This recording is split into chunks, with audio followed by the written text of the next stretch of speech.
Okay. In the previous lecture, we have seen we have derived the condenser corrected vacuum, condenser efficiency, vacuum efficiency, under cooling of the condensate. Now the next point is to determine the condition of the steam. Condition of the steam means we have to determine the dryness fraction X of the steam. How can we determine the dryness fraction of the steam? We just have to write the energy balance equation, that is the heat lost by the steam is equal to the heat gained by the water inside the condenser. We have seen that what is the heat lost by the steam, it is equal to Ms into XHFG plus CPW Ts minus Tc, that is equal to the heat gained by the water, that is equal to MW CPW TW2 minus TW1. Now mass of steam condense आपको directly दिया हुआ है, वो KG per hour में दिया है, converted into KG per second by divided by 60. Then x we have to find out latent heat of HFG is the latent heat that we can find out with the help of steam table. Then 4.18 is a constant. Then we will write the temperature of the steam that we have calculated previously minus Tc. In this case we will take the Tc, that is the temperature of the condensate which is inside the hot well, which is given as 30 degree. Now that is equal to 1250 kg per minute, that is the mass of cooling water circulated. 4.18 is the specific heat of the water, and 32 minus 20 is the actual temperature rise of the cooling water inside the condenser. Now all we can calculate this, and finally we can find the value of X, that is 0.885. Okay. Now the last point is to determine the mass of air inside the condenser. Okay. How to determine the mass of air? It's very simple. With the help of equation of state, we can find out the mass of air inside the condenser, which is PA VA is equal to MA R.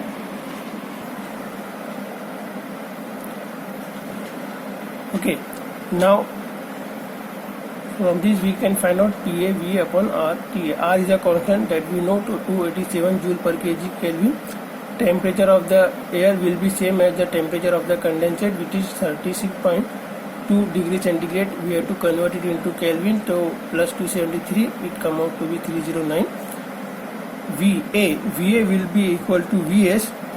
Okay, that is the specific volume of the air will be equal to the specific volume of air, and specific volume of the steam we can find out with the help of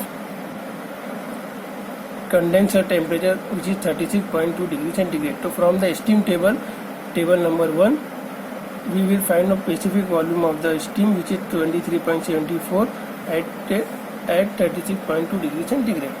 Now specific volume of steam will be same as the air, so VA will be 23.74. Okay. How to find the PA? So we know that the total pressure inside the condenser is a sum of partial pressure of air plus partial pressure of the steam. We have to find out the partial pressure of the air. Just rearrange the term. We will find out PC minus PS. PC absolute pressure inside the condenser that we have calculated before, so it is 0.1119, and partial pressure of the steam, which corresponds to the temperature of the condensate that we have calculated before.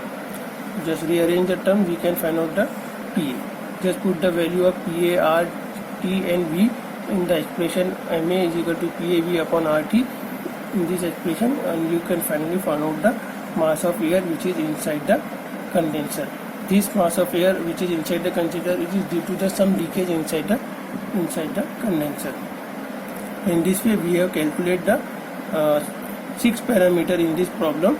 Starting first is the corrected volume, then we have calculated the vacuum efficiency, then we have calculated the undercooling of the liquid condensate, then we have calculated the condenser efficiency, then we have calculated the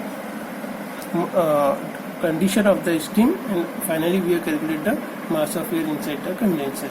You just go through the numerical